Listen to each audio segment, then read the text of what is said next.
Hello everyone, there is a new event under the About to Start tab, Lost City. Now as it's a new event, all I can do is go over what they've got listed here. Note before we start, all times listed are showing my local time zone, which is Pacific Daylight Savings Time, i.e. the West Coast of the United States, i.e. UTC -7. So when it says that the matchmaking phase is August 8th from 1700 through August 9th, 1700, what that means is that it starts at reset when August 9th begins UTC and ends at the following reset. So the whole day of August 9th UTC is when matchmaking is. Okay, so again, matchmaking is August 9th. UTC, the participation prerequisite, castle level C28 or higher and logged in during, again, UTC time, August 2nd through August 8th. So basically the 7 days prior to the matchmaking phase. During the matchmaking, the total might of all lords who meet the prerequisites in each alliance in the kingdom will be calculated and ranked. Lords who meet the prerequisites and are in the top 5 alliances will be qualified for the competition. I don't know, somebody might want to contact customer service on this. Maybe if I remember, I will. Because that's awfully confusing. Total might of all lords who meet the prereqs in each alliance in the kingdom. So that sounds like if you're a C28 in any alliance in the kingdom, your total might will be calculated and ranked. But you have to be in the top 5 to actually qualify, top 5 alliances to actually qualify for the competition. I mean, does that mean, do the ones who are not in the top 5 affect the kingdom ranking? Or what? That doesn't make sense to me. I'll see if I can get clarification. And if I do, if I find somebody who can give me more info, I'll post it in the description or something. So, reminder, lords intending to participate should not migrate or change alliances during the matchmaking. After the matchmaking ends, the qualified lords can change alliances without affecting their qualification, but cannot migrate until the event ends. So, there is an issue of timing with this.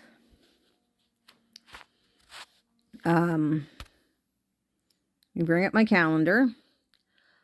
People might have, today is July 6th, my time. Oh, I think even UTC. The latest showdown ended August 30th. So no showdown this week, no showdown this week. Showdown will start again on the 14th. No showdown, no showdown, showdown. The next, the first showdown in August will start August 4th, and the matchmaking phase is this day. So actually, technically it starts August 5th UTC, and then the matchmaking phase is August 9th UTC. So, make sure that you are not in the middle of an active, if you need to change alliances to participate, to be in the top 5 in order to participate, in order to be eligible, make sure that you finish any ongoing quest you have before you switch.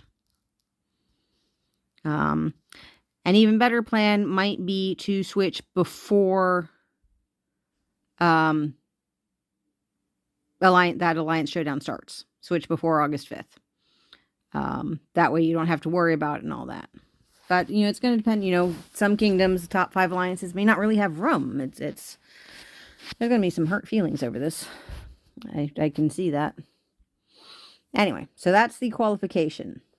Once everything's qualified, you can change your alliance back, but you can't migrate to a different kingdom for the entirety of the event, which looks like it's going to run through the September 15th.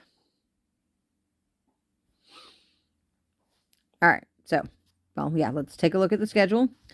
The pre-expedition starts August 12th UTC and runs through August 17th UTC.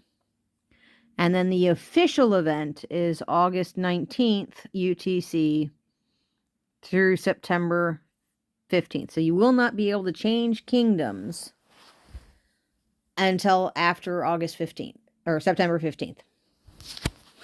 So now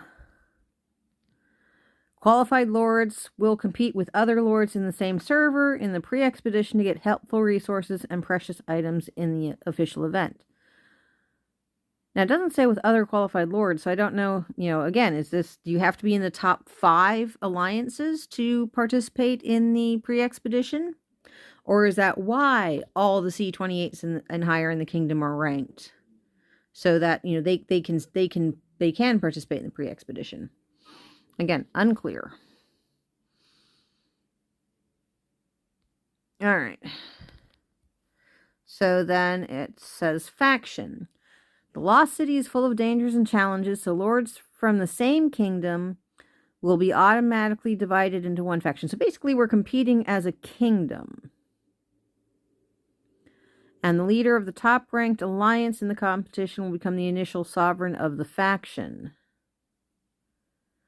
Okay, so basically, in some ways, it's sort of like getting the points in military expedition or VC, the kingdom rewards, where the entire kingdom participates together against other kingdoms, and the leader of the top rank alliance at the time the competition starts will be it says the initial sovereign, so I wonder how that changes. Okay, so that's about Fat Chronicles. The Lost City expedition lasts 28 days, progressing through several stages. The bards refer to it as chronicles. Each chronicle has a strategic objective, and lords who achieve the objective at the end of the chronicle event will receive rewards. As the chronicle progresses, higher level neutral cities, resources, and monsters will gradually unlock. Okay. Take a look at combat. Magic airship. In the Lost City, players' troops must board a magic airship to embark, including gathering, attacking, and rallying. Boarding a magic airship will grant corresponding stat bonuses to the troops. They can be upgraded and promoted to enhance their stats. And at the end of the event, the magic airship's experience points level and upgrade materials will be cleared. But the shards and star level will be retained. What are the shards and the star level? Oy. So basically, it's like you have to get on transports to go to the map, I guess, where this is all going to take place. And depending on, I don't know if there's, will we have a choice of airships? Or is it like one per kingdom? Is it like the, how do you upgrade and promote it? Is it like the, balloons and stuff we can sometimes put in our alliances where everyone sends items to it to upgrade it? Unclear. Again, not enough information. Okay, so targets. In the Lost City map, the objectives that kingdoms compete for are the various cities scattered across the map. So in that way, it's like Battle of Sarnesia and Alliance Clash. Occupying a city will grant occupation rewards and city buff effects. During the Lost City settlement, rewards will also be distributed based on the number of high-level cities occupied by each kingdom. Okay, so there's going to be different levels of cities across the map, or maybe it has to do with how much the chronicle you're on or something. Okay. Shrine. In battles within the Lost City map. Okay, so this is about infirmaries. Or, they're the version of infirmaries they're going with for the event. In the battles within the Lost City map, any wounded and deceased units will enter the shrine. The shrine will generate revival potions over time to revive the units. Revival potions have a limit. Once reached, no more will be produced. Lords can also directly spend diamonds to revive units. After the Lost City settlement, the shrine will close in 24 hours. When it does, 90% of the unrevived units will be directly recovered and 10% will die. So that seems to be like Dragondom Conquest. But what do they mean after the Lost City settlement? Is that at the end of the event? Yeah, and that's another thing they don't make clear. You know, these wounded and everything, the troops you use in this event, can you still use it in normal gameplay? Use them in normal gameplay? Is it like the pit in that way? Or, you know, are troops committed to this event then stuck there? Or what? You know, again, it's not with an event that lasts this long. And is it constant? Is it all day through the 24 hours? Is there going to be set times? Boy. No, let's look more. Okay, so the entire Lost City map will be divided into 64 regions. Wow, that's a huge fucking map. Excuse my language. Each containing a city. After occupying the city, the area where the city is located will become your territory. You can only occupy cities adjacent to your territory. When an occupied region is not adjacent to an enemy region, the lords, castles, and mining troops within that region will be protected and cannot be attacked. This protection status disappears when the region is adjacent to other kingdoms' factions. Well, see, now I like that. That is something... It's always kind of annoyed me in any event, really, that the enemy can basically do an end run around you. You know, in Valiant Conquest. When I first started playing, people tried to have the weaker castles in the center of the hive and the stronger castles around the outside, which on the one hand did give the stronger castles, you know, less march time to hit attackers and stuff. But on the other hand, you know, if the attacker was strong enough, it didn't really make any difference, you know, because the attacker didn't have to go through them. It could just bypass them to go to the weaker. Same thing in BOS and Alliance Clash.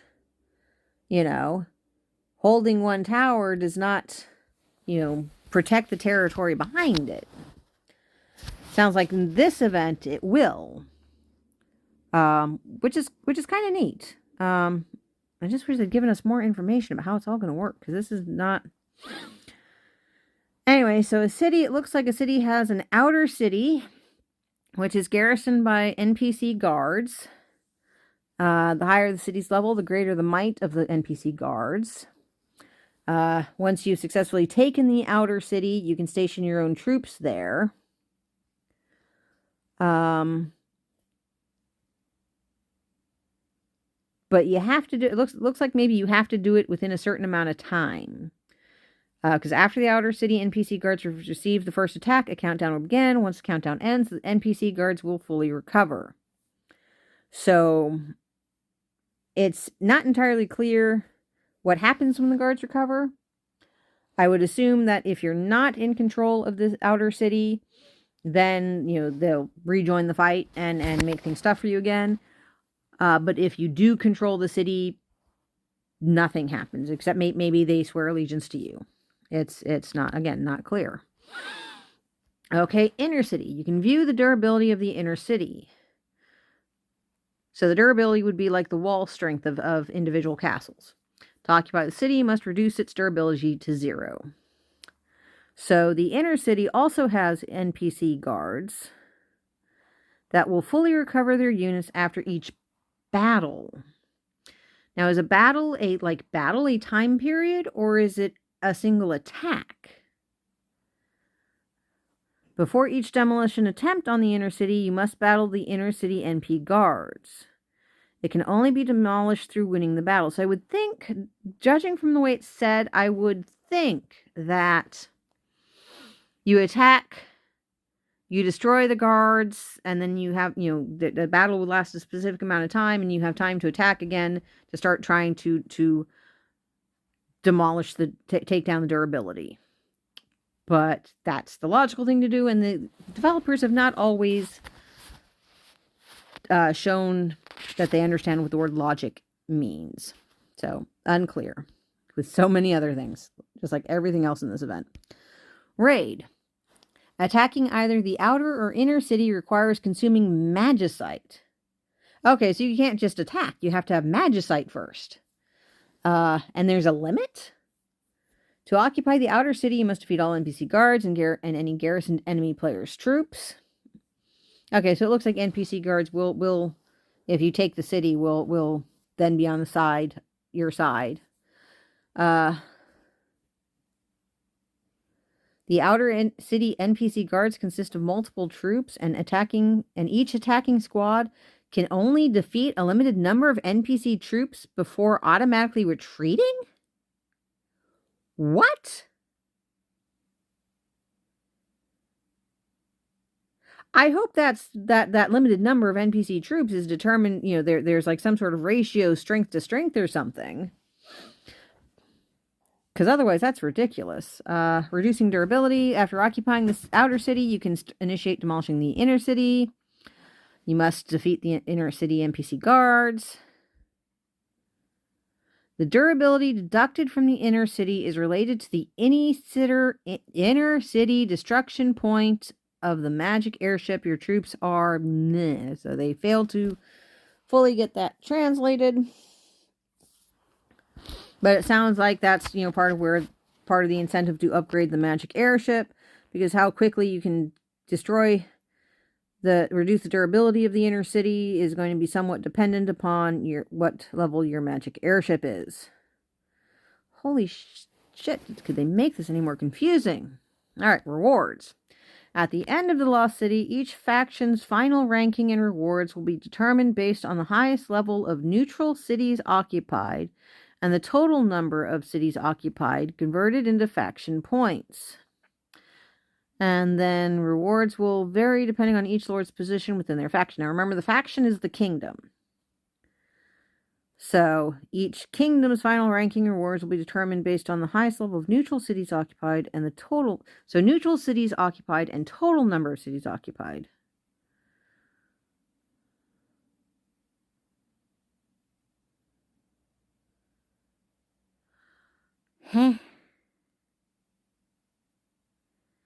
Okay, so maybe on the highest level, so if at some point you manage to control, I think it said there were 64 cities. If at some point you manage to control 28 cities, but by the time the event ends, yeah, no, I'm still not, my brain can't make sense of that. Maybe someone else can. Yeah, if anyone has any thoughts on this stuff, feel free to let me know, or post a comment or something. Because this is just making my brain hurt. Thus proving I have one, which some people doubt. Alright, kills rank. In the Lost City map, all lords can battle with others in any form. The troops wounded and killed will be converted into points based on their quantity and level, and then ranked. And then rewards distributed again, just like any other PvP event. Quests. Quests are divided into low difficulty weekly quests and high difficulty challenge quests. Completing quests can earn Lost City exchange coin and rare item rewards. Yeah, so similar to all the others. And then exchange shop during the Lost City expedition. The Lost City exchange shop opens for a limited time.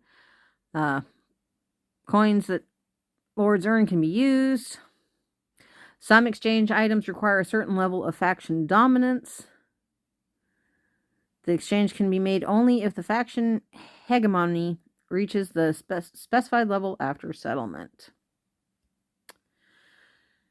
Yeah, so that's the event. Again, I have no clue what half of it at least means.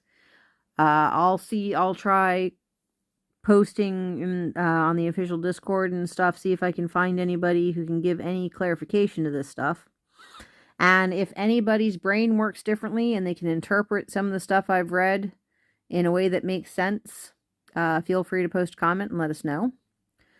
That we do have most of over a month. Today's the 5th. Yeah, basically we have, I mean, because we have until matchmaking on August 9th, so we have a little more over a month to try and figure this out before things start to get real. So anyway, have fun and good luck.